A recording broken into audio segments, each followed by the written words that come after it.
It's well established your position on Taylor that you think it's his job because they're winning. You think that Carson's more talented, but they're winning with Taylor, so they got to ride the hot hand. I happen to agree with you completely. Right. But one of my observations, Robert, is also that like when Taylor, he was kind of struggling in that game on Sunday, whatever the hell it was. And then, he puts together that magical drive at the end, and it was when they get into hurry up. And they do that kind of thing, kind of the same thing you said with Tom. Why can't – do you notice that also with Taylor? He seems to thrive in that situation. Why doesn't Washington do more of that? What's the downside to that? Yeah, I mean, listen, Taylor had a better game. He cracked the end zone twice, throwing the 2 touchdowns. The 4th and 4 throw to Curtis Samuel was incredible. Crazy. Like, just the Heinicke magic came out in that moment. Right. So this was a case of Heinicke actually played better than he has the past couple of weeks, but the team didn't win. Mm-hmm. I don't even know. What did you guys call yesterday? It wasn't a Victory Monday, so what did you call it? I mean, we played the music. We said tie goes to the runner, so we still played the music.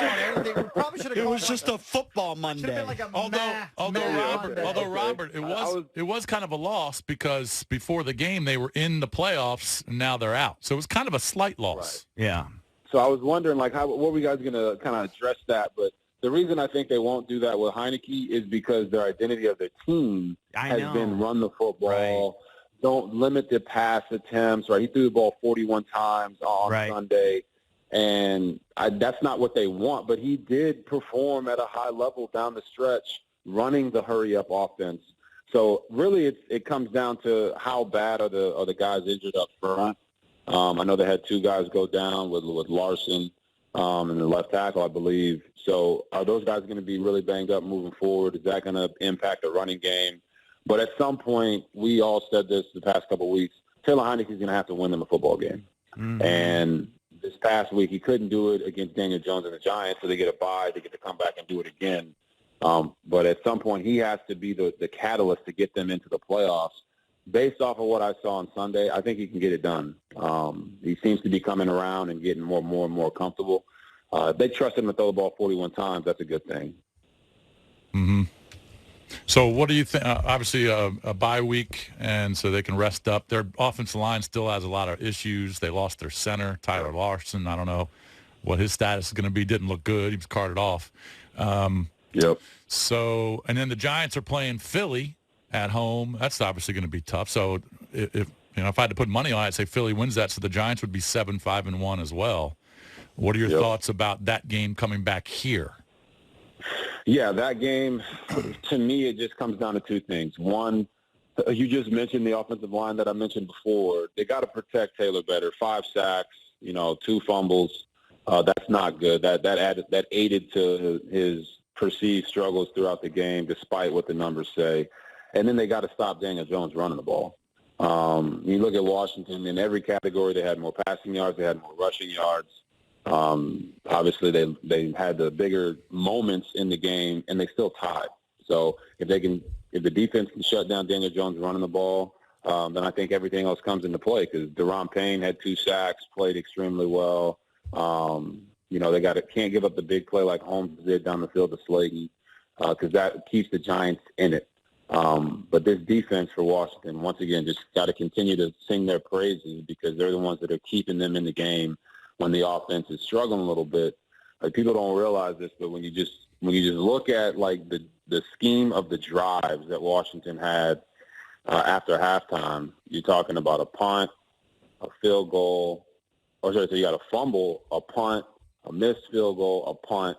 Then you have the touchdown drive by Heinicke when he throws the 4th and 4 to our guy Curtis Samuel. So the way that the games are going, they're putting the defense in a bind, but the defense is stepping up and showing up in big ways. And I think that's not something we've been able to say for the last 3 or 4 years. That's a positive development.